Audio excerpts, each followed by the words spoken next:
Thank you, Bishop Wickstrom, Provost Gregson, Chair Grogan, PLU faculty, staff, and students, alumni, members of the Parkland and Tacoma community, representatives of colleges and universities from across the country, friends and family. Lauren Anderson is a really tough act to follow. I'd like you to imagine, if you can, being in this place 130 years ago, October 1889. Instead of sitting in those uncomfortable seats under this artificial lighting, imagine yourself standing in a windswept prairie on a cool, early fall evening. Towering off into the east, Mount Rainier, and over here, a grassy hill, which will be the future site of Pacific Lutheran University. 1 year later, the Pacific Lutheran University Association would be chartered by the state of Washington. And in October of 1891, the cornerstone of Old Main, PLU's first building, will be laid, changing the landscape of Parkland and of higher education in the Northwest forever. Of course, we now know Old Main as Harstad Hall, named for the original president of Pacific Lutheran University, Bugh Harstad. It is highly likely that 130 years ago, Bugh stood in this very spot. Today, I respectfully acknowledge and give thanks to the original caretakers of this land, the Nisqually, Puyallup, Squaxin Island, and Steilacoom people, and to Bugh Harstad and the original founders of PLU, all who dreamed great dreams. While some dreams were unrealized, others found fertile ground on this prairie where they could grow and revel in possibility. For PLU's founders, they imagined the possibility of creating one of the world's great centers of higher learning on this very spot. I am thankful for the 13 presidents who have served PLU. Each saw the possibilities of this place in their own way. Every administration since 1890 has worked to attract the best faculty and staff. They've overseen growth of programs and the additions of schools. They've dealt with enrollment increases and declines and the resulting boom and bust of the economics of higher education. Those of you familiar with PLU's history will also know that during those earliest years, Bugh Harstad even attempted to pay off the school's debt by trekking to Alaska in search of gold, only to return empty-handed, with the exception of the rather spectacular moose ears or moose antlers that hang in Nesvig even today. As we know now with the benefit of history, there were no easy solutions to PLU's early challenges. No easy gold in the ground to gather. The campus survived its first 50 years and began to thrive through the determination and sacrifice of many. Inspired faculty, church leaders, and administrators, engaged students and generous donors who saw the possibilities of PLU and took prayerful action to make this place possible, especially for those who would come after. In the 130 years of history of Pacific Lutheran University, I think it's safe to say I am the university's most unexpected president. I am the youngest of 8 children, born and raised in the lower Yakima Valley. I am the first in my family to attend college, and I am a 2 decades plus corporate banker by profession. I'm not a member of the clergy, and I do not hold a PhD. You might be comforted to know, however, this is not my first presidency. I was, after all, the junior class president at Zillah High School in Zillah, Washington, and the local FFA chapter president. And to build my CV in higher learning, I was the president of the Gig Harbor Cooperative Preschool, twice.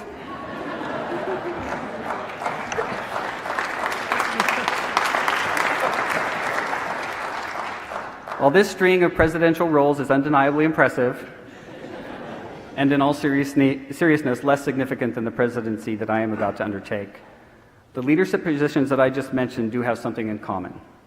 They were all unexpected. Each of them was a result of a surprising tap on the shoulder, a nudge from a mentor, or a request from a trusted friend. My time at PLU has been no different. It has simply given me a better vocabulary to define these calls to leadership. Vocation.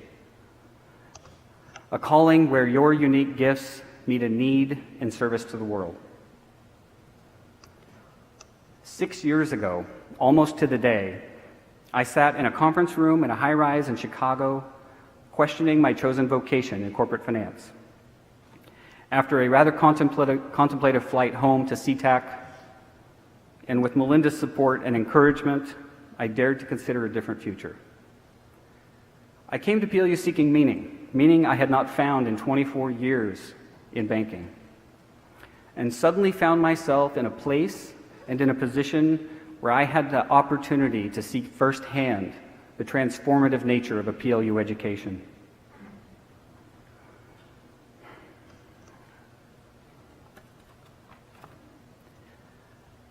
During the hiring process for the position of the VP for Finance and Administration, Melinda and I decided to make an incognito visit to campus. From that first visit, Melinda reminisced about what had changed and what had not changed since she was here at PLU. I was struck by how the entire campus community seemed to welcome us without question. Doors opened, offers of help abounded. We even ran into then Provost Steve Starkovich, who happened to be the co-chair of the search committee. As we walked through the Hauge admin building, Steve nicely acknowledged us both, he welcomed us, and he never mentioned our secret visit again. PLU is clearly a savvy and welcoming place.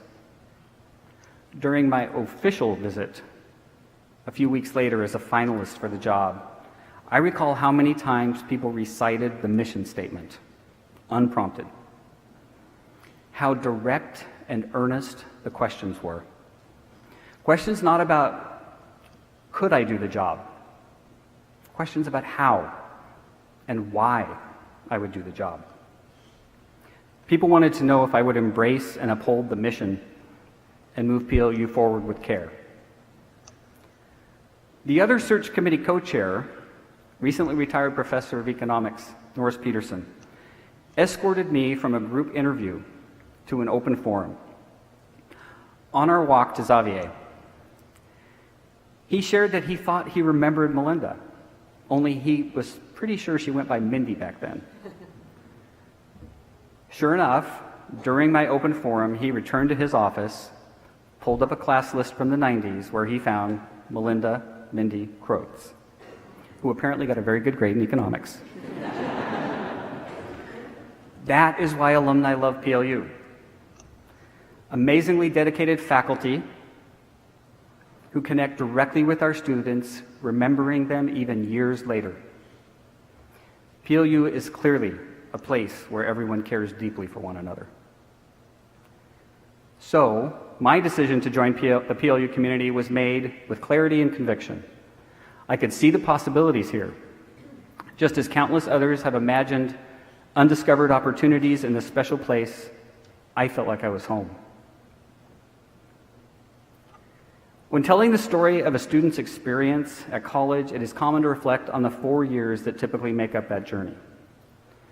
Each year carries with it special memories and new ways of learning, unique challenges, and defining experiences. As a university within the Lutheran tradition, we make special claim about these years, that they are the beginning of a life of learning, not a discrete destination, and that true learning happens best in community. This has been my experience as well. As I thought about what I might share today, how best to communicate the uniqueness of the PLU I have grown to know and love in my 4 years, it was the community that came to mind. Particular people and stories that continue to shape my leadership and my learning.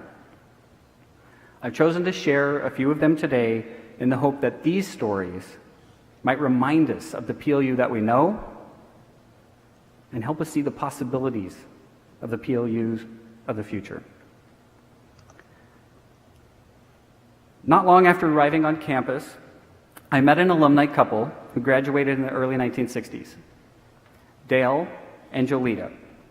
Both came from humble backgrounds, and both credited PLU for shaping the people they had become. They had invested deeply in the life of this university, sending 3 of their 4 children to PLU. I can't explain the 4th. And later donating significantly to support faculty positions in multiple departments. In many ways, they reminded me of my friends and neighbors in Eastern Washington growing up. Holding values often defined as traditional, they attended church every Sunday. They tended to vote for the more conservative political candidates and had strong views about individual responsibility and appropriate role of government. In that same year, I met Quinessa, a sophomore majoring in anthropology and political science, and a student who at first glance might be characterized quite differently. Quinessa, a woman of color, had grown up in Tacoma. She was highly engaged in youth mentoring and education. The occasion of our meeting was connected to her advocacy for the rights of undocumented students. She had co-led demonstrations and helped to organize letter-writing campaigns.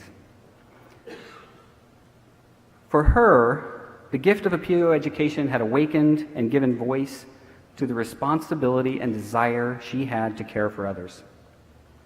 Now she serves as a legal advocate here in Pierce County so that others might have the same opportunity. On the surface, Dale and Jolita may not seem connected in any obvious way to Quinessa. However, as I came to know them better, I learned about their story.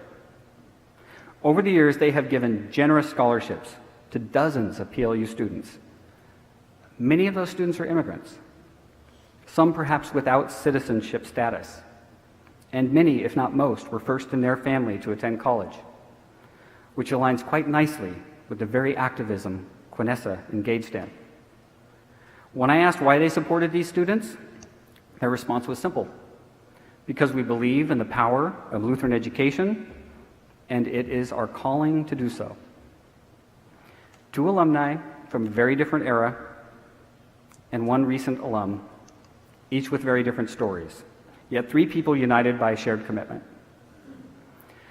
I learned that this is the type of community we seek at PLU, and I came to see the possibilities that exist in a vigorously diverse learning community, one reflective of the messy world in which we live, one committed to critical and self-critical engagement, a community that cares about those in our midst, that loves those with whom we live, even if we do not always agree. A people united across generations by shared commitments, where we bring our whole selves to the table, striving to deliver a deeper understanding of our world and our responsibility in it. In a university with a 130-year tradition, there are thousands of moments that extend beyond the confines of campus.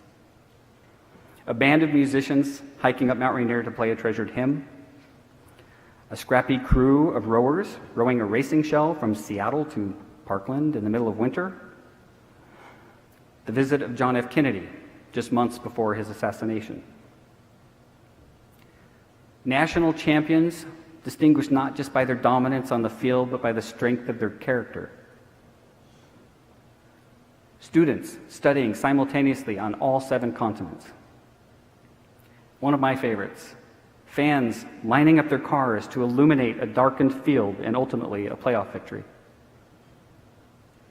And of course, each generation of students has their favorite on-campus musical performances: B.B. King, Tina Turner, the Beatles, sorry, the Beach Boys, not the Beatles.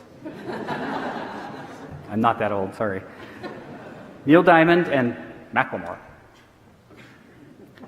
So too, there are PLU alumni whose life stories, accomplishments are known well beyond Parkland. Living in Washington my entire life and having made my home in the South Sound It should not have been a surprise to me that a PLU alum named Brad, sitting next to me at a Board of Regents meeting, also happened to be the Chief Executive Officer at Alaska Airlines. Brad's impressive achievements in business and corporate leadership are well documented and well deserved. So too is his amazingly genuine nature, his ethical approach to business, and the generous heart he and his spouse, Danielle, also Alut, have for their community. Brad made an early mark on me as he humbly demonstrated what we mean by leadership at PLU, not just through his service on the Board of Regents, but through his thoughtful questions and genuine human engagement. So now that I've shared these nice words about Brad, let me go out on a limb and share a secret. He isn't all that special, at least not when it comes to leadership at PLU. The same qualities that distinguish Brad are embodied in other alumni, like Aaron from the class of 2004. Aaron was raised by his mother in Milwaukee, Wisconsin, after losing his father at a very young age. Aaron came to PLU with a generous scholarship because of his academic and curricular achievements, and he graduated with honors 4 years later. Like Brad, he was involved in residential life, and like other students before him and since, he learned, grew, and was challenged by PLU faculty, staff, and students who changed his life course. When Aaron accepted his Alumni Achievement Award last year, he shared a very moving story. As I mentioned, his father died at a young age, just shy of 37 years old. For Aaron, the idea that he might live only as long as his father had, that he might have to live a life in 36 years, drove him to experience life with fullness, to share generously, to build genuine connections, to live ethically and lead boldly. In his view, this drive was the perfect fit for PLU. Here his drive found resonance. His world outlook became even more focused, and he forged lifelong friendships. This is how Lutz lead, thoughtfully, through the lens of service, asking deep ethical questions, accepting the complicated answers, and caring for those they serve. Aaron has achieved much for someone so early in their career. And like Brad, Aaron stands out not for what he has done, but how he has done it. This is what PLU leadership looks like, yesterday and today. Caring leaders, seeking possibilities, ethically and with purpose. If we are truly lucky, we will come across a handful of people in our lives who are willing to share that rare combination of deep wisdom and infectious optimism. One such encounter for me was when I met Joyce, a 1976 alum. After graduating from PLU, Joyce served for nearly 40 years as an American diplomat and career Foreign Service officer, including stints as the U.S. Ambassador to Namibia and as Assistant Secretary of State for Administration. With all that impressive professional experience, it is Joyce's genuine, engaging nature, her willingness to pay it forward by imparting her wisdom on future generations of global citizens, that sets her apart and demands our immediate respect. At PLU, we are rightfully proud of the way our vocations call us to be globally minded and globally engaged. Joyce is an example of that global vocation in action. Every time she visits campus, you are certain to see her surrounded by admiring students, staff, and faculty, seeking her advice, seeking her wisdom, and most importantly, seeking to broaden their own global perspective. Less likely to stand out in the middle of a crowd, yet no less engaged and admired, is 2015 alum, Andrew. A Lutheran kid from Helena, Montana, the son of a teacher, an admittedly introverted anthropology and religion double major, Andrew defined his PLU experience through energetic participation and thoughtful engagement. During his years on campus, he was involved in everything from athletics, student government, and residential life, to campus ministry, admission, and student tutoring. Behind each involvement was his deep desire to engage, to learn, to mentor, and to support the next generation of Lutz. Andrew was and is global vocation in action. He received the Peace Scholars Award in 2014 and studied away in the Balkans, Italy, and Norway. Following graduation, he entered the Peace Corps and recently completed his service in the island nation of Comoros. It's okay if you don't know where Comoros is, I didn't either. But Andrew did, just as Joyce knew how vast this world might be and how fervently she was called to engage in it. There are innumerable such examples of seemingly dichotomous relationships amongst PLU alumni. The former director of the Centers for Disease Control, who devised the global strategy for the eradication of smallpox, and a recent PLU graduate, a student with autism, who is now pursuing his master's in biostatistics and appears destined to leave his own mark on public health. The PLU alum and current professor of religion, who has spent a lifetime committed to helping Lutz find their vocation, and a current PLU sophomore, who came to PLU intending to major in business, but is now pursuing a pre-med track, and last month saved a life during an internship in a local ER. Across generations, PLU graduates have been difference makers who engage the world in all its complexity, with open minds and caring hearts, citizens who strive to serve the common good. In my brief time at PLU, I've been blessed to intersect with these and so many other amazing Lutz, many of whom are in this room tonight. Lutz stand out for their differences and their similarities. They share both a diversity of background and experience, as well as a deep bond of common purpose. They lead through service in the world, and their eyes are firmly fixed on the larger world around them, our global community. So whether you are celebrating your 50th reunion or you arrived on campus this year as a member of the class of 2023, you know that our caring and diverse community is our strength and that our drive towards common purpose will only make us stronger.